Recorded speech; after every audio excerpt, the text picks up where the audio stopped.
Гэмт хэрэгээс урьдчилан сэргийлэх ажлыг зохицуулах салбар зөвлөлөөс мэдээлж байна.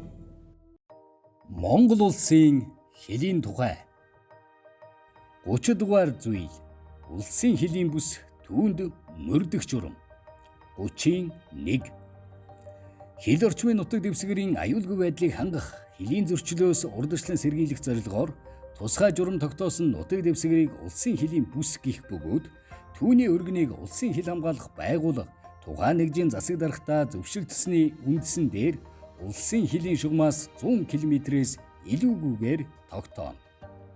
32 улсын хэлийн бүсэд дараах журмыг мөрдөнө.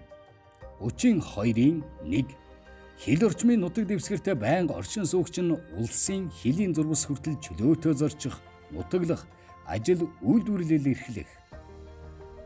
32-ийн 2 улсын хэлийн бүсэд оршин суудгүй иргэн нь хэлийн бүсэд нэвтрэхдээ Монгол улсын иргэнийг үнэмлэх, эсвэл түүнтэй ажилдах баримт бичигтэй байх. 32-ийн 3 хил орчмын нутаг дэвсгэртээ байнга оршин суудгүй иргэн байралдгүй аж ахуйн нэгж байгуулга нь улсын хэлийн бүсэд нэвтэрч ажил үйлдвэрлэл явуулах тохиолдолд улсын хил хамгаалах байгууллагаас зөвшөөрөл авах.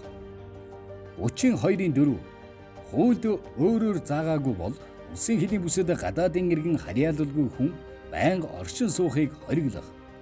32-ийн 5 хил орчмын нутаг дэвсгэрт зорчих эрхийн хүчин төгөлдөр баримт хүчээр улсын хэлийг нэвтэрсэн гадаадын иргэн тухайн сумын нутаг дэвсгэрээс өөр газар явахыг хориглох. 33 улсын хэлийн бүсэд мөрдөх журмын биелэлтэнд засаг захиргаа нутаг дэвсгэрийн нэгжийн удирдлага улсын хил хамгаалах байгууллагатай хамтран хяналт тавина. За дээр хуулийн зүйл ангид тайлбарлахын тулд хэлийн бүс гэдэг зүйл заалтыг та бүхэнд ойлгуулъя. За хил орчмын нутаг дэвсгэрийн аюулгүй байдлыг хангах, хэлийн зөрчлөөс урьдчилан сэргийлэх зорилгоор тусгай журам тогтоосон нутаг дэвсгэрийг хэлийн бүс гэх бөгөөд түүний өргөнийг улсын хил хамгаалах байгууллага тухайн шатны засаг даргатай зөвшөлдсөний үндсэн дээр улсын хэлийн шугамаас 100 км-ээс илүүгүйгээр тогтооно. За хэлийн бүс дараах 5 зүйлийг хориглодог байх нь байна.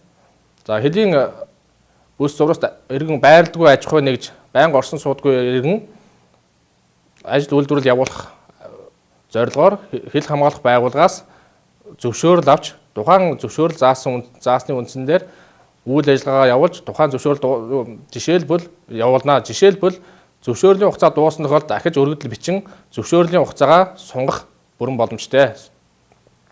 За хил орчмын нутаг дэвсгэрт байнга орсон суудгүй иргэн нь хэрвээ зорчхоор бол тухайн бүс нутаг зорчхоор бол Монгол улсын иргэний өмнөх түүнтэй адилдах бичиг баримтыг биедээ авч явж хилчийн тавьсан шаардлагын дагуу бичиг баримтаа шалгуулах үүрэгтэй. Улсын хэлийг нэвтрэх хүчин төгөлдөр баримт бичгээр улсын хэлийг нэвтэрсэн гадаад иргэн нь хил орчмын нутаг дэвсгэрт орсон суухаар болвол тухайн орсон сууж байгаа газраасаа өөр газар аялах, зугаалах, ажил үйлдвэрлэл явуулахыг хориглоно.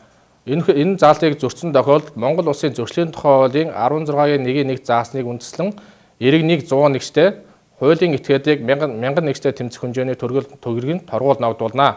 Хуулийн хэрэгжилтэнд тухайн шатны засаг захиргаа нэгжийн удирдлага хил хамгаалах байгууллагатай хамтран хяналт тавьж хэрэгжилтийг хангуулах үүрэгтэй.